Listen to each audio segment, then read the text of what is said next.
আজকে 7 দিন থেকে একটা খবরই শুনছি যে একটা অন ডিউটি ডক্টর কি করে রেপ হলো। তো এর জন্য একটা ভয়েস ভাইরাল হয়েছে, তো ওই ভয়েসটা যদি শুনেন আপনার হাড় হিম হয়ে যাবে। তো এইরকম মানে যারা মা বাবারা মানে পড়াচ্ছেন বাইরে, তো তাদেরকেও বলি যে একটা কি বলবো, মানে যেখানেই যাবেন সেখানে যদি একটা নিরাপত্তা না পান তাহলে ছেলে মেয়েদেরকে বাইরে পাঠিয়ে কী লাভ। তো তোমরা এই অডিওটা শুনতে পারো। যদিও আমার এই চ্যানেলে এই ভিডিও ছাড়া অনুমতি নেই, আমরা ব্লগ ভিডিও করি, তো তবুও এই ভিডিওটা শেয়ার না করে থাকতে পারলাম না। তো ভয়েসটা শুনতে থাকো তোমরা, দেখো একটা। গিয়ে দেখি পুলিশ ছয়লা মানে। আর ওকে যেভাবে, আমি তো বডিটা দেখেছি রে, মানে আমাদের এখনো পর্যন্ত চোখ থেকে নামছে না। রীতিমতো মনে হচ্ছে মেয়েটা যেন আমাদের পাশে পাশে ঘুরছে। একদম এরকম মানে, মানে অদৃশ্যমান, মানে আমরা এরকম ভাবতে পারছি না যে এরকম ভূত থাকে বা একটা স্পিরিট থাকে বা কিছু। এখন আমরা বুঝতে পারছি না ওর আত্মাটা এখনো ঘুরছে আমাদের আশেপাশে। দেখ ওর আমার তলাটায় নাকি, তো ওর থেকে ও থাকে চারতলায়, চারতলায় ঘটনাটা ঘটেছে ঠিক 2টো ফ্লোর নিচেই আমি থাকি, আমার আচ্ছা। রুমটা। ঠিক আছে, কিন্তু তাও আতঙ্কে আমরা মানে একদম স্তব্ধ হয়ে গেছে আরজিকরটা। কিন্তু ব্যাপারটা হচ্ছে, তাহলে ডক্টর রুম থেকে ওকে সেমিনার রুমে নিয়ে যাওয়া হয়েছে? হ্যাঁ, অবশ্যই নিয়ে যাওয়া হয়েছে। এবার দেখ, নিয়ে যাওয়া হয়েছে, ওকে যেভাবে মারা হয়েছে এটা একার পক্ষে সম্ভব অসম্ভব। না দিস একদম। Is a impossible. পুরোপুরি গ্যাং রেপ। গ্যাং রেপ ছাড়া কোনো কিছু নয়। আর শুধুমাত্র রেপ নয়, রেপ হলো, করলো, ছেড়ে দিল, ঠিক আছে, ওকে রীতিমতো মার্ডার করেছে। মানে মানে হিসেব মতো যা বুঝছি, মানে তোমার কথাতে, হ্যাঁ, ওটা হচ্ছে ওর ওই বন্ধু বান্ধব মেবি ইয়েস, জড়িত। এক্স্যাক্টলি। হয় ওর বন্ধু বান্ধব কেউ, ঠিক আছে, মানে 4জনের মধ্যে কেউ, আইদার ওকে এমন কিছু করতে বলে। দেখ, বড় বড় কোম্পানিতেও তো এরকম হয়, মানে হুম হয় তুমি আমার সাথে কম্প্রোমাইজ হুম করো, নয় হুম তুমি হুম চাকরি হুম ছেড়ে চলে হুম যাও। হুম হুম হুম হয় তো। হুম হুম। এ- এখানেও সেরকম কিছু একটা হয়েছে। যাকে যে ক্রাইম করেছে সেও কিন্তু নর্মাল ডক্টর নয়, কিন্তু সেও একটা ভালো পোস্টে র্যাঙ্ক করছে। বুঝতে পেরেছিস? তবেই কিন্তু পুরো ব্যাপারটাকে হসপিটাল চেপে যেতে চাইছে, পুরো ব্যাপারটাকে। তাহলে এই সিভিক যে, ও কোথা থেকে আসছে? এবার তোকে আমি বলি ওটা কোথা থেকে আসছে। আমাদের প্রিন্সিপাল চেঞ্জ হয়ে গেছে, ডেপুটি সুপার চেঞ্জ হুম হয়ে গেছে, তারপরে আমাদের ওই অ্যাসিস্ট্যান্ট সুপার চেঞ্জ, সব চেঞ্জ হয়ে গেছে। হুম তারপরে যে ওয়ার্ডের ডাক্তাররা ছিল, সিস্টাররা ছিল, ওয়ার্ড বয়রা ছিল, মাসিরা ছিল, সবাইকে ডেকে এখন হুম সাসপেন্ড করা হয়েছে। হুম তারা কোথাও যেতে পারবে না, রোজ গিয়ে কোর্টে গিয়ে দেখা করছে। আজকেও কোর্টে গেছিল সবাই।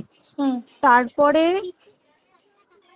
উম, তারপরে তোমার, তোর এগুলো হলো, তারপরে তোর কি বলে, আরে বল না, ওই সিবিআই এটা হয়েছে কি, মানে ও সেই সঞ্জয় রায় যে ধরা পড়েছে, হুম অ্যাকচুয়াল কিন্তু ও নেই। হুম ঠিক আছে, ওর এতটা ক্ষমতাই হয় না। ও অত রাত্রে কি করতে যাবে? হুম। ও অত রাত্রে ওখানে কি করতে যাবে? ও না পেশেন্ট, ও নাকি বলছে দালাল পেশেন্ট নিয়ে গেছে। তো পেশেন্ট নিয়ে যখন গেছে, দিদিটার রুমে যখন যাবে, নিশ্চয়ই দিদিটার রুমে কোনো কাগজপত্র দেখাতে যাবে, সেই অবস্থায় গিয়ে দেখে যে এরকম এরকম ঘটনা, তা ঝাঁপিয়ে পড়েছে ওর উপরে। হুম।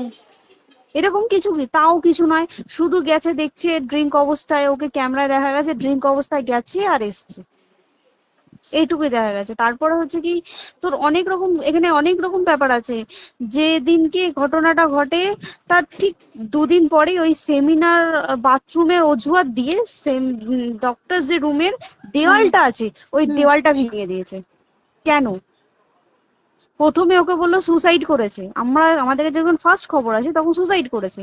হুম তারপরে যখন হসপিটালে যাই তখন গিয়ে শুনছি নাকি না, সুসাইড করেনি, এটা রেপ করেছে, রেপ করে মার্ডার করা হয়েছে। হুম। বুঝতে পারলি, এখানে বিশাল বড় একটা গেম চলছে। এবার আর যে, ওর উপর কি রাগ ছিল মানে? হ্যাঁ হ্যাঁ হ্যাঁ হ্যাঁ হ্যাঁ হ্যাঁ, একদম আমি তো কি বললাম, শোন, তুই যদি কারোর সাথে কম্প্রোমাইজ করিস তাহলে তোর পোস্ট হুম বাড়বে। হুম হুম তুই হুম। কারোর সাথে কম্প্রোমাইজ করবি না, তোকে মার্ডার করে দেবে। মানে মানে ওরকম টাইপই কিছু বলছো তো? এরকমই টাইপের কিছু একটা ছিল। আইদার খুব রাফ, মানে খুব রাগ, খুব মানে খুব ওর উপরে খুব ফ্রাস্ট্রেশন ছিল, যারই ছিল খুব ফ্রাস্ট্রেশন ছিল। শুধু ওকে মারিনি রে, রীতিমতো মার্ডার করেছে। ওর যে ক্ল্যাচারটা ছিল, হুম। ওর আমি ইউরিন, শুনেছি এটা। ওর ইউরিনের রাস্তায় ক্ল্যাচারটা ঢুকিয়ে দিয়েছে, তুই ইস। জানিস? মানে কি বলবো, মানে ওকে দেখা যাচ্ছে না, আমরা তো দেখেছি নিজের চোখে, ওকে দেখা যাচ্ছে না। মানে একটা ব্লিড, মৃত্যু কতটা, মানে এই তো মানে প্রচন্ড কষ্ট পেয়ে একটা মেয়ে মারা গেল না? আর ওর যে গলাটা চেপে ধরেছে, আহ ওর ওই চেপে ধরাতে মানে এতটাই জোরে চেপে ধরেছে যে ওর চোখ ফেটে রক্ত বেরিয়েছে। ছি, ছি, ছি। বুঝতে পেরেছিস? মানে মানে কি বলতো, যদি ধরা পড়ে না, উচিত মানে যারা এটার সঙ্গে দায়ী না আর এই ওদের। যে সিবিআইটা হয়েছে, সিবিআইটা একমাত্র আমাদের জোরেতেই সিবিআইটা এসছে। মানে হুম, আমরা ওই সঞ্জয় রায় একার পক্ষে সম্ভব না এইসব। তারপরে পোস্টমর্টম রিপোর্টে তুই জানিস ওই আমাদের ভাজাইনা থেকে 150 গ্রাম স্পাম বেরিয়েছে। ইস, পোস্টমর্টম রিপোর্ট 150 গ্রাম স্পাম, মানে বুঝতে পারছিস? হুম, not a calculated, minimum minimum কম করে 6 থেকে 7 জন করেছে ওকে rape। ছি ছি ছি।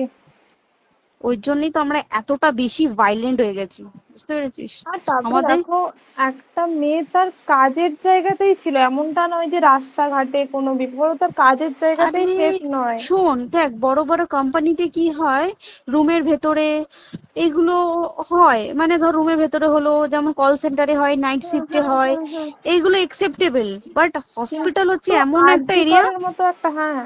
আরজি কর বলে না, যে কোনো হাসপাতালে কেউ যদি স্ব ইচ্ছায় কারোর সাথে রিলেশনশিপে গিয়ে করতে চায় সেটা আলাদা জিনিস কিন্তু, হুম, ঠিক আছে? হুম, কিন্তু কেউ কারো বিরুদ্ধে এইভাবে করতে পারে না রে, তুই জানিস না? মানে ওয়ার্ডে দেখ, কম বেশি আমরা সবাই ঘুমাই, কম বেশি আমরা হুম, সবাই জেগে হুম, থাকি, জেগে তো থাকি। তাতে কি কেউ শুনতে পায়নি? তার কি একদম সেটাই। ভাইলেন্স ছিল না?